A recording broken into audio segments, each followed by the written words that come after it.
Hi, my name's Carl. I work for First Fleet, and I'm just kind of wanted to blog a little bit about the job. I'm out of Colorado. I work out of the Fountain Yard, and the work that we do is we pull for Kroger. So we do dry van and reefer. So just looking to share the adventure and the journey and kind of show you what it's like to be on the company side.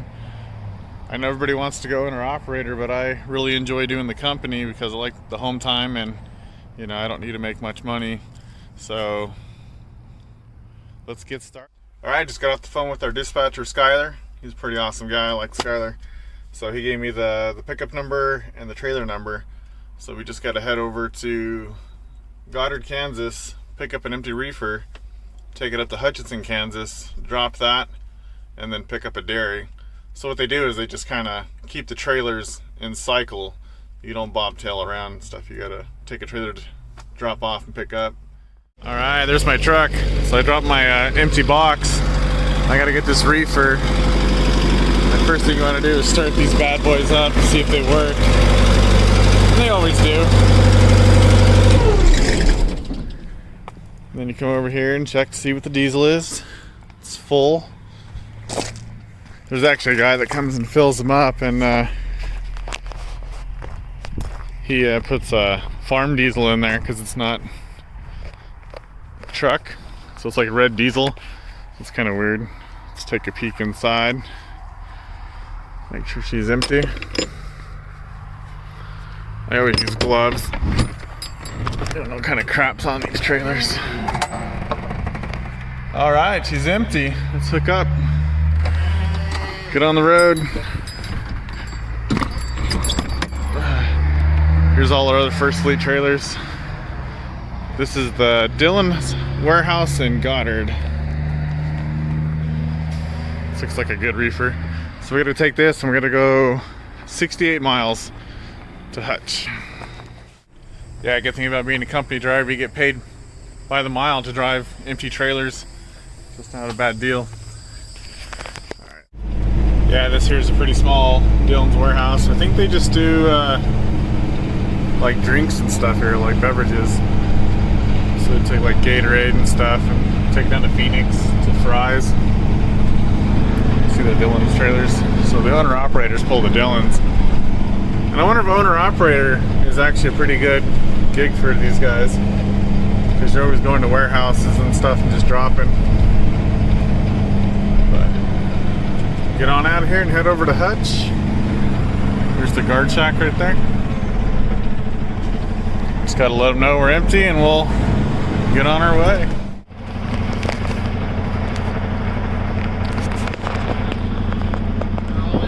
Yeah, just empty. I just had to get a reefer. Okay, what's your name? Carl? Carl? Yeah.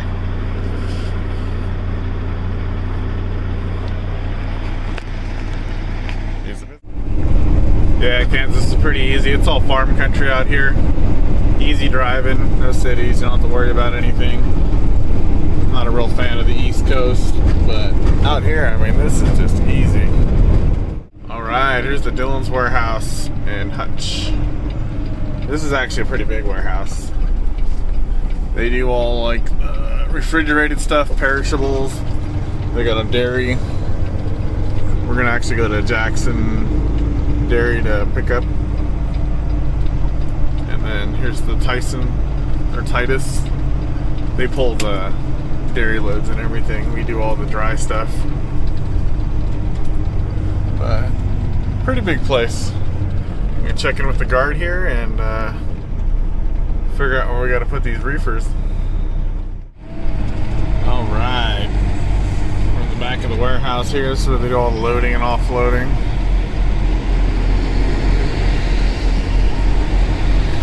So we're gonna go figure out where to put this trailer. Which is funny because I've worked for this company for like 9 years and I've never brought a reefer here. But I really didn't do too much Jackson Dairy work either, so it's all new for me. But that's a good sign. These are the ones that are going out, the loads. Sometimes we'll grab those Dillon trailers and deliver loads.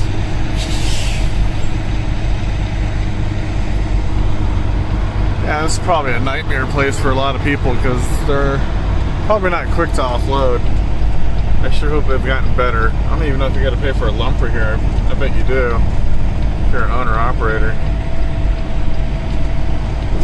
That's one of the perks for the company drivers is you don't have to do all that. It's all drop and hook.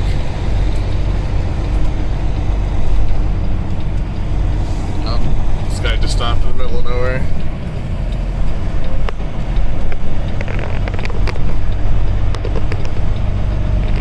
Not supposed to stop there. That's all right. So here's the dairy. This dairy supplies milk for all of Kansas, Colorado, and maybe, no, I think it's just Kansas, Colorado, maybe Texas. I don't think it goes to Texas. But they also do like orange juice in there and everything. Just kind of like fresh stuff. Alright, come around turn here.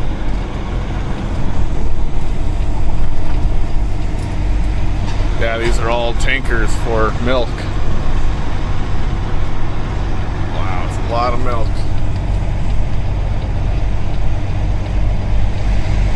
So here's where they put the loaded ones. I wonder where they put the empty ones. I guess if I see a bunch of turned off ones, those will be all the empty ones.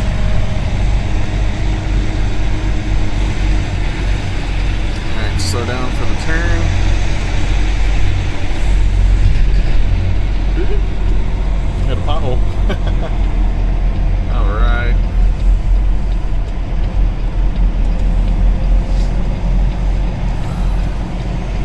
So, number one rule of trucking is stay out of the way.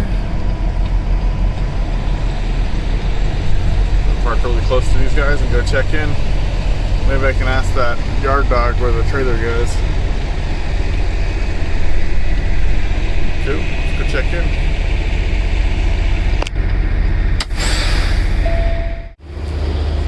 Oh yeah, here we go. Driver, check in. These guys are a little, they've been pretty quick, but sometimes they're a little slow. Oh, they got milk out here. I wonder what that's all about. Some milk samples or what? I'll take a sample.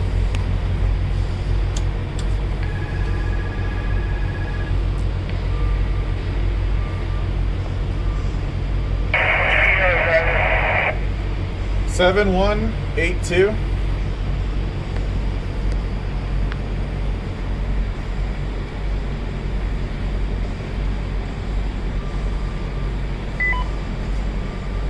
All right, looks like he's on his way. Little milk plant there.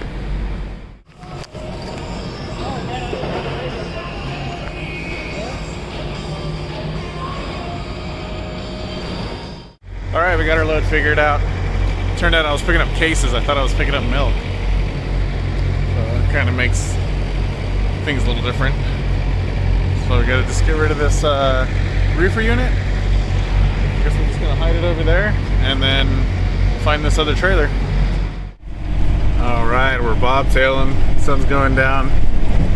Beautiful sunset over there. The camera doesn't get the sunset. Sunset's really good. But now we're hunting for our trailer. So we want 189.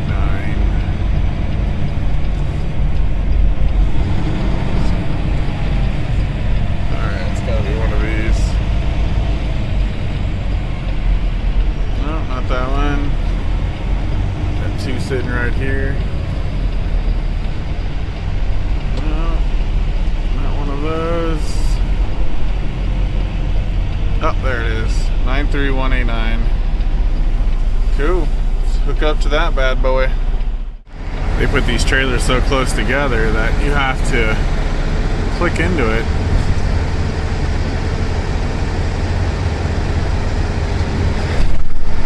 Boom. Big old click. And then you gotta pull forward and then you can raise up your landing gear. Yeah, so you gotta pull the truck forward with the landing gear down. And then you can pull it up. It's crazy how they do that. Let me get this up. Alright, so we just parked. We're gonna do a quick pre-trip. because this one's gonna go 600 miles. Just kind of walk around, check everything, make sure nothing's hanging down. Then we gotta slide these tandems up. Just peek under there, make sure everything's up high. Looks like it is. Mud flaps on, tires working.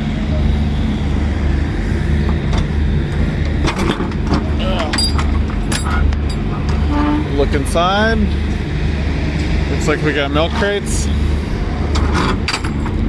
Beautiful.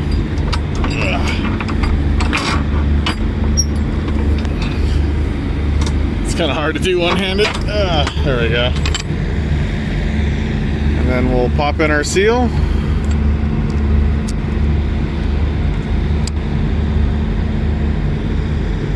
Come on, buddy, get in there. Click. Alright. Check our lights. And then reach on down here. Oh no. Good old-fashioned rod. Ah, I got some new tires. Alright, let's get it on. Slide these back and get on the road. Alright, time to get out of here. We talked to this last little shack. A lot of times they just wave the first fleet drivers through. How's it going? I got milk crates. Milk crates. Jackson? Yeah, it'll be Jackson. Get the paperwork. There you are.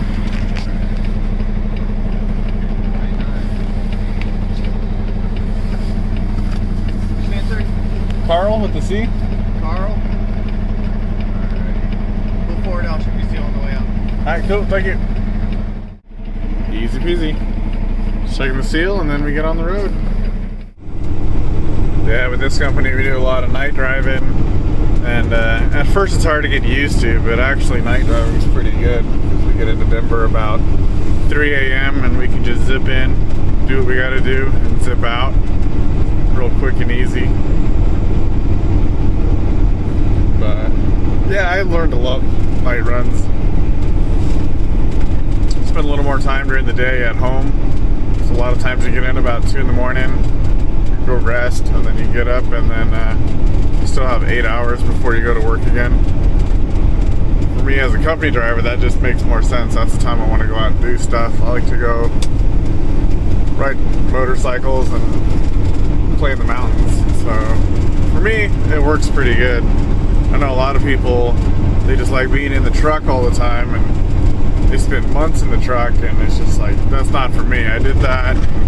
I got real fat. I ended up getting diabetes from it. And now I'm more conscious about my health and spending time with people. So company work I think is best for me. You know, you make about almost $2,000 a week. You get paid every Friday, so you can't even complain. You know, with the pandemic going on and all the masks and everything like that, like I think trucking's where it's just a good spot to be in because you don't have to worry about all that. You know, you don't have to deal with it. You're pretty much isolated as it is. You know, like they can't really isolate you more because it doesn't make any sense. You're super isolated right now. Alright, so we should be getting up to Love's here in a little bit and we'll get some fuel. Well, I lost a headlight. My left low beam went out, so it's just my right. It still lights up pretty good. It's kind of cool. This is a new Peterbilt. I don't know, what is it, like a 2020, 2019. But that one light lights up pretty good. It's pretty good with that. Alright, Love's. Over here is a really good Love's to go to. Really big, lots of pumps. It's got a lot of parking. And then it's got a hotel. It's got a bunch of hotels over here. But you can always get in here real quick, get your fuel and get out. Looks like there's another first lane driver. Cool. I don't watch truck numbers. I don't know, maybe I'm a bad driver, but like when I work for a company, I just kind of act like it's just me out here. I don't try to call everybody and see how their day's going and stuff, which is probably something I should start doing. Yeah, look how big this Love's is. They got this big open area right here. And then a lot of people park right over here for the 30-minute breaks. But lots of fuel openings.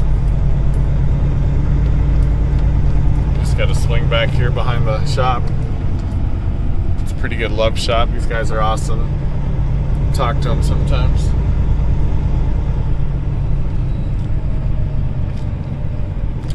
Swing around. Wow, they're actually full parking. Parking's filled up. This is just outside the Colorado border, or inside the Colorado border, I should say. Alright. Well, pull in here and get some fuel and maybe a snack or two.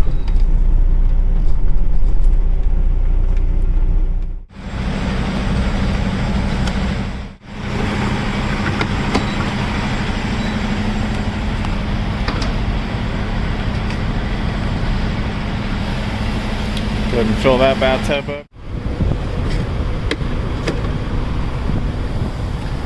We'll go ahead and fill this bathtub up. I think it's like, I don't even know how many gallons for each one of these. Yeah, there's our low headlight. It's gone. But with one headlight, it works pretty good. I can actually still see pretty good. So I'm not gonna fix it right now. I'm gonna fix it when I get back to the yard. So just keep getting fuel. Should be done here shortly. Get back on the road. But this is a really good Love's. Real big, real quick. There's a Love's like right outside of Denver on I-70 on the east side. And that one is a headache. Avoid that one at all costs. Don't stay the night there. Don't plan on staying the night there. I'd rather sleep on a highway exit than get fueled and sleep there. It's just a terrible place. But alright, let me go get this nozzle out and get back on the road. Alright, heading out. It's kind of funny topic is the fuel additive. Like right now it's only 25 degrees and I saw some guys putting fuel additive in their truck, you know, to keep it from freezing and everything, keep the diesel from freezing. And in reality, I don't think your diesel freezes unless it's like empty tank, high winds, like negative like 12. I think that's when your diesel will freeze. Like I've never had my diesel freeze up. Well, it looks like they lost their love sign right there. Must have blew off in that high wind the other day. Yeah, but the only time I actually needed diesel additive was up in the mountains and stuff. But these guys are going probably like east or whatever. Even if they're going to Denver, I highly doubt it'll freeze. Unless you're gonna let your truck sit for a couple days, maybe. But even then, full tank of gas, I don't think you're gonna freeze up. So I think some people just put it in for peace of mind, maybe. But I don't know. I've been trucking for about, I don't know, 10, 12 years, and I don't think I've ever used it. I don't know. Tell me what you guys think. Alright, getting on the highway, leaving Brighton, or Burlington. I'm sorry, Burlington. And the next stop's going to be Jackson Dairy in Denver.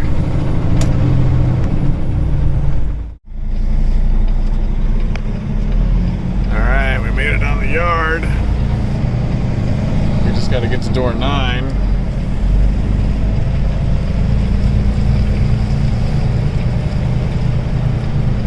Too bad. So this little warehouse over there for the perishables, and I guess over here is for dairy.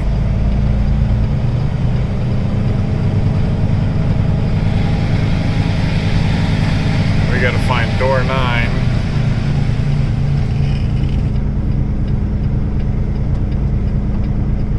Just looks like it's right there. So I think we're just gonna pull up over there.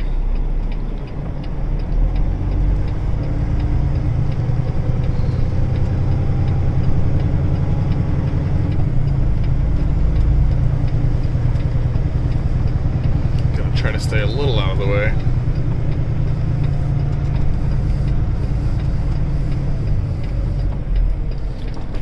So we're gonna go right there where that second trailer is. Alright, just come on over here, break the seal.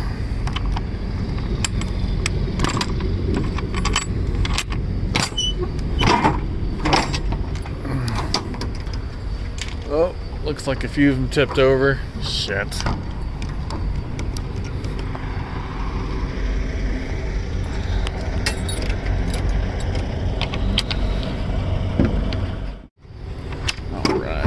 Open this door up.